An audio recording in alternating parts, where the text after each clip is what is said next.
Good morning बच्चों। बच्चों, एक महीने से हम आपको अध्ययन नहीं करा पा रहे थे। इसके लिए बच्चों हमें खेद है। कुछ व्यक्तिगत कारणों से हमें समय नहीं मिल पा रहा था। तो चलिए बच्चों, अब हम कंटिन्यू अध्ययन करेंगे। बच्चों, आज हम कक्षा 12 जीव विज्ञान का अध्याय 15 जैव विविधता एवं संरक्षण के विषय में अध्ययन करेंगे और इसका भाग 1 हम अध्ययन करने जा रहे हैं। तो चलिए बच्चों, आज हम अध्ययन करते हैं कि यह जैव विविधता क्या है। बच्चों, यदि हम जैव विविधता की बात करें तो यदि हम जैव विविधता को, ठीक है, देखिए तो जैव विविधता बच्चों यह दो शब्दों से मिलकर बना है। यह जैव विविधता बच्चों यह दो शब्दों से मिलकर बना है। जैव विविधता यह दो शब्दों से मिलकर बना है। इसको इंग्लिश में बच्चों हम लोग कहते हैं बायोडाइवर्सिटी।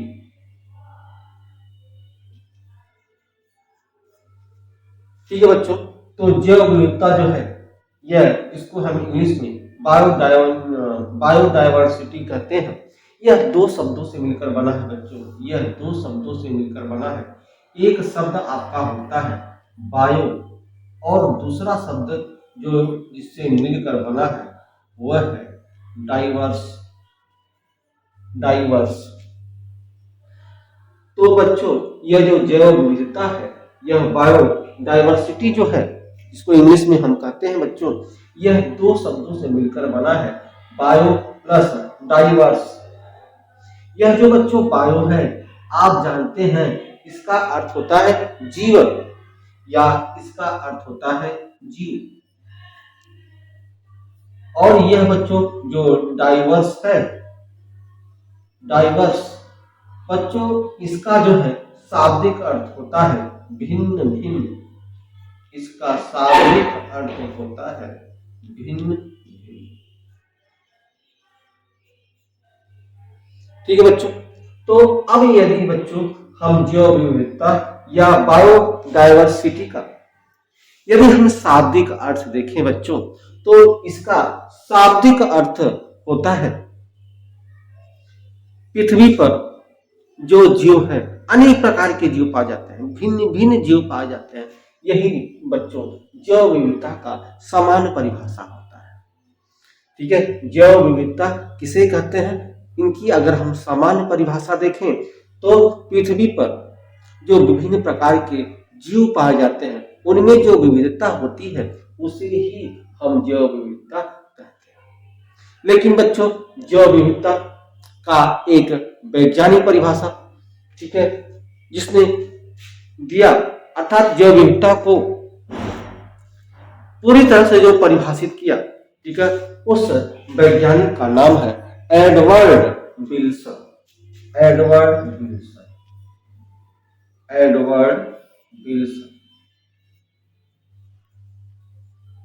बच्चों एडवर्ड विल्सन यह वैज्ञानिक है जिन्होंने जैव विविधता की एक वैज्ञानिक परिभाषा इन्होंने दी। ठीक है, और बताया, इन्होंने एडवर्ड विल्सन ने जैव संगठन के 3 स्तरों को लेकर इसकी वैज्ञानिक परिभाषा देने का प्रयास किया जैव विविधता की। तो वह 3 स्तर कौन थे जिसको लेकर इन्होंने यह परिभाषा दिया जैव विविधता का, तो उसका इन्होंने पहला जो दिया आनुवंशिकी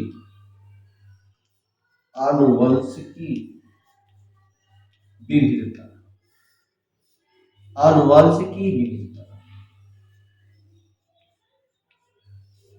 दूसरा बच्चों जाति माने जाति विविधता।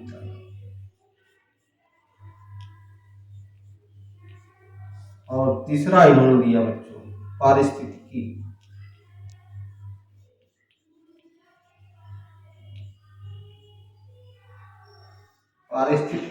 विविधता।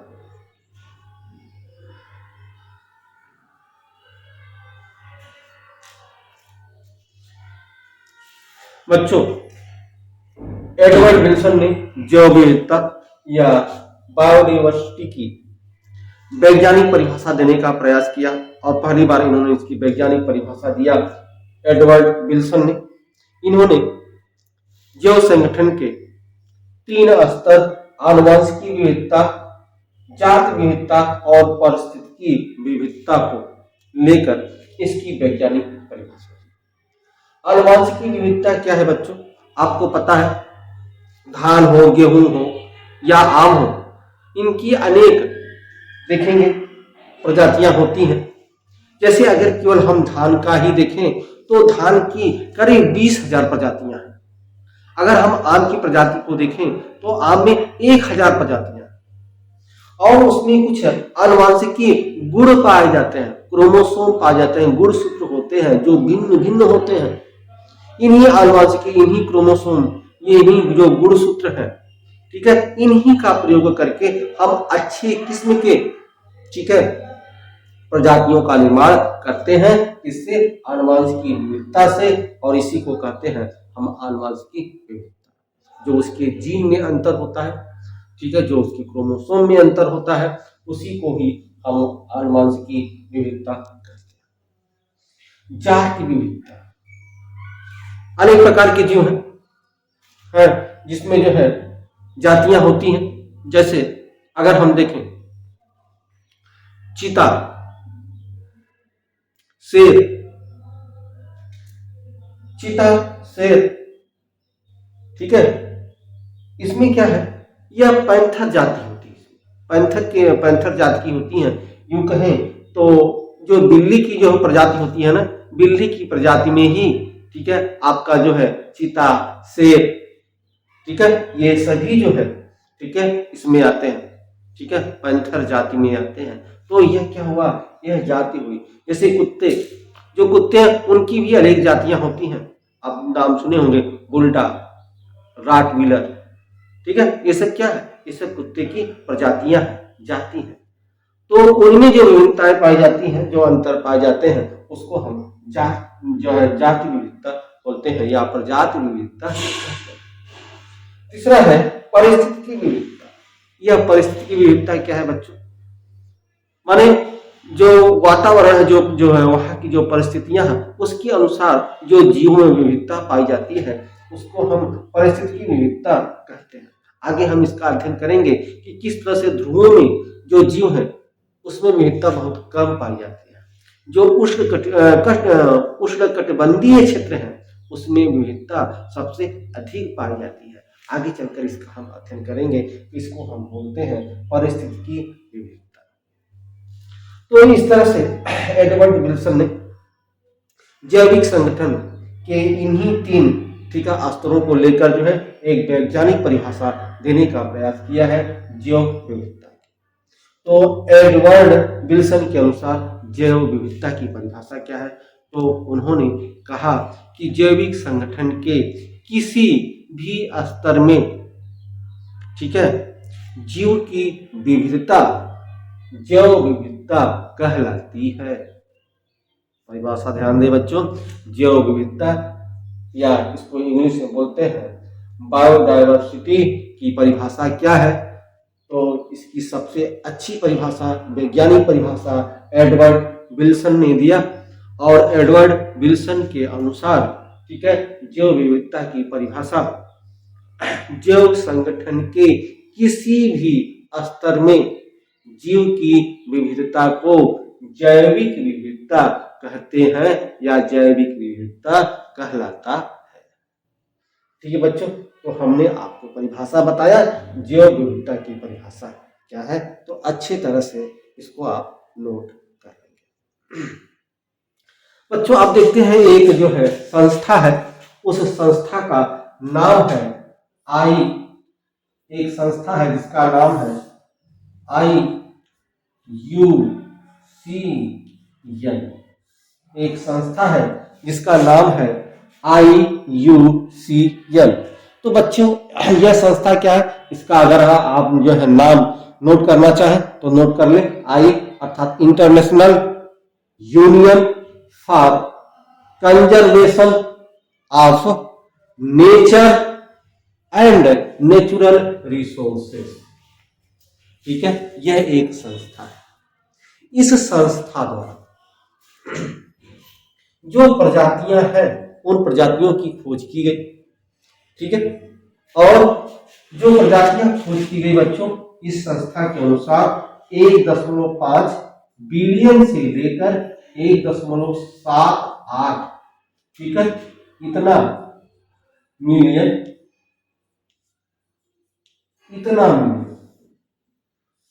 हमें जो पृथ्वी या ब्रह्मांड में जो भी जीव पाए जाते हैं, उन जीव की जो प्रजातियां जो ज्ञात हुई, जिनकी खोज हुई, ठीक है, जो खोज हुई, उनकी संख्या है 1.5 मिलियन से 1.7 मिलियन तक।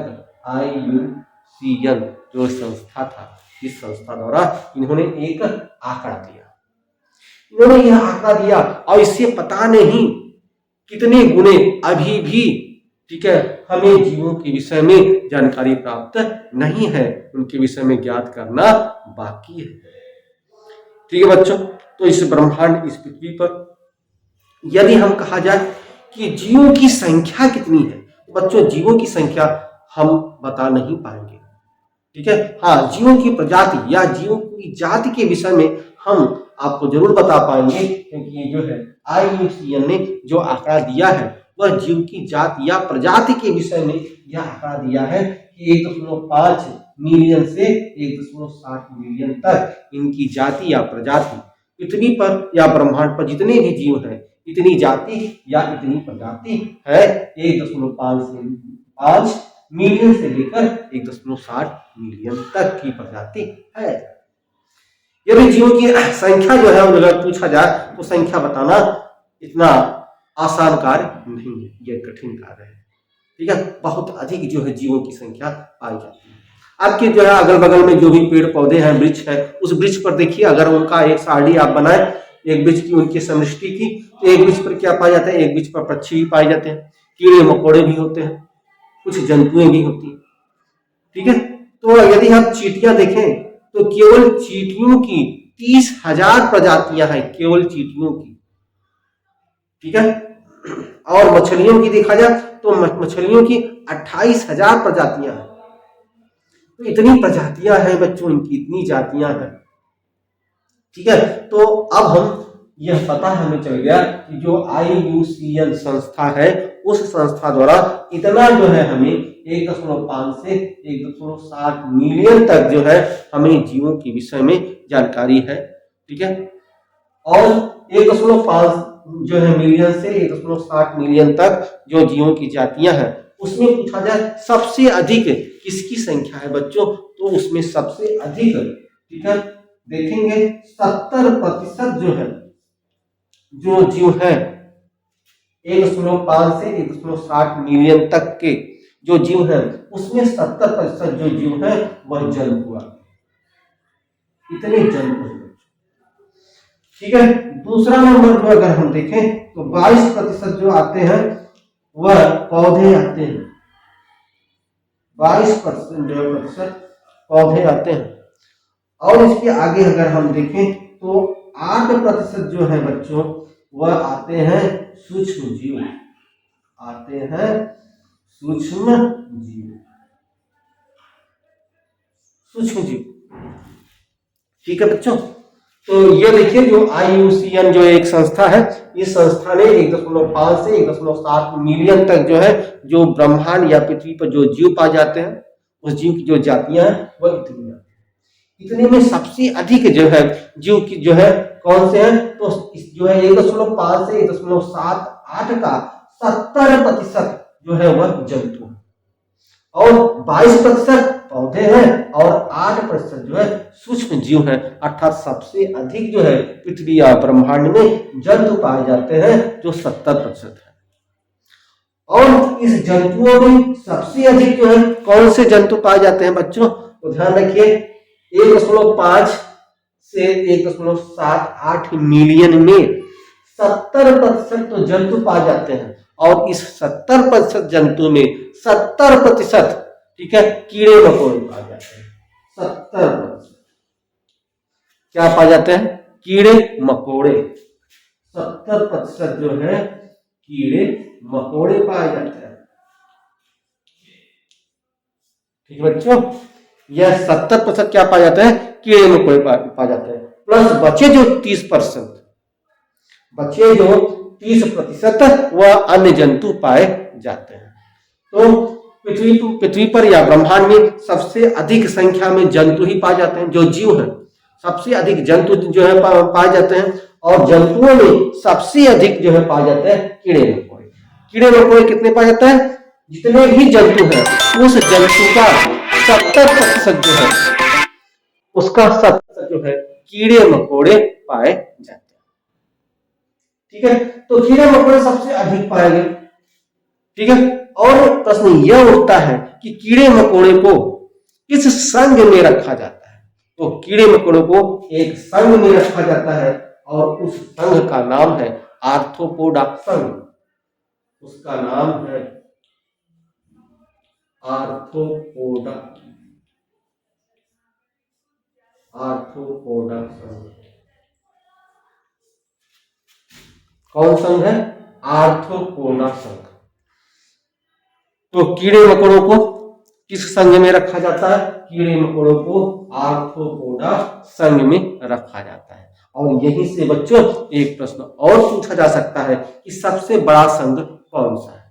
तो जाहिर सी बात है, कीड़े मकोड़े जो है इस पृथ्वी और ब्रह्मांड में सबसे अधिक पाए जाते हैं, तो यह जिस संघ में होंगे वही संघ सबसे बड़ा होगा। यह किस संघ में रखेंगे? यह आर्थ्रोपोडा संघ में रखेंगे। तो पृथ्वी या ब्रह्मांड का पूछा जाए सबसे बड़ा संघ कौन सा है जीवों की, तो सबसे बड़ा जो संघ है जीवों का, उसका नाम है आर्थ्रोपोडा संघ। ठीक है, तो आर्थ्रोपोडा संघ सबसे बड़ा जो है संघ है, इसमें कीड़े मकोड़े पाए जाते हैं।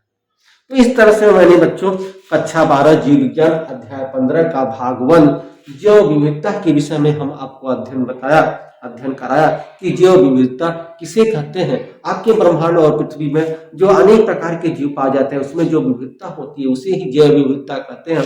यह सामान्य परिभाषा हुई, लेकिन जो है एडवर्ड विल्सन ने पहली बार इसकी वैज्ञानिक परिभाषा देने का प्रयास किया, और इन्होंने कहा कि जो जैविक संगठन है, जैविक संगठन के किसी भी स्तर में जीव में जो विविधता होती है उसे ही जैव विविधता कहते हैं, या जैव विविधता कहा जाता है। और यह भी हम आपको बताएं कि IUCN एक संस्था है, और उसके द्वारा जो है यह बताया गया कि 1.5 मिलियन से लेकर 1.7 मिलियन तक पृथ्वी और ब्रह्मांड में जो है जीव की जातियां या प्रजातियां पाई जाती हैं। उसमें सबसे अधिक जो है जंतु पाए जाते हैं 70%, 22% पौधे पाए जाते हैं, और 8% सूक्ष्म जीव पाए जाते हैं। और इस 70% जंतु में 70% जो है केवल कीड़े मकोड़े पाए जाते हैं। अर्थात यदि 10 जंतु हैं तो उसमें 7 जो है कीड़े मकोड़े पाए जाएंगे। यह रेशियो बच्चों, ठीक है। यदि जो है 10 जंतु हैं तो उस 10 जंतु में से 7 जो है कीड़े मकोड़े होंगे, 3 अन्य जंतु होंगे। तो ये रेशियो है। अर्थात सबसे अधिक जो है जो जीव पाए जाते हैं पृथ्वी पर वह कीड़े मकोड़े पाए जाते हैं, और इन्हीं का संघ सबसे बड़ा संघ होता है, और इनके संघ को बोलते हैं आर्थ्रोपोडा संघ। इसी तरह से हमने जो है अध्याय 15 का भाग 1 का अध्ययन किया। अगले जो है भाग में हम इसका भाग 2 देखेंगे अध्याय 15 का। इसमें हम देखेंगे पृथ्वी और ब्रह्मांड में जैसे जो आपका ध्रुवीय क्षेत्र है वहां पर जो जीव विविधता कम पाई जाती है, जो उष्णकटिबंधीय क्षेत्र है वहां पर जीव जो है विविधता अधिक पाई जाती है। ऐसा क्यों होता है? भारत में कहाँ जो है जीव विविधता अधिक पाई जाती है, कहाँ कम पाई जाती है, सबका अध्ययन हम इसके भाग 2 में करेंगे। तब तक के लिए बच्चों आपसे विनती है कि यदि आपको समझ में आ रहा है तो इस वीडियो को लाइक, सब्सक्राइब तथा दोस्तों में शेयर करें, जिससे और बच्चे भी इससे लाभ ले सकें। चलिए हम आपसे मिलते हैं अगले वीडियो में, तब तक के लिए बच्चों।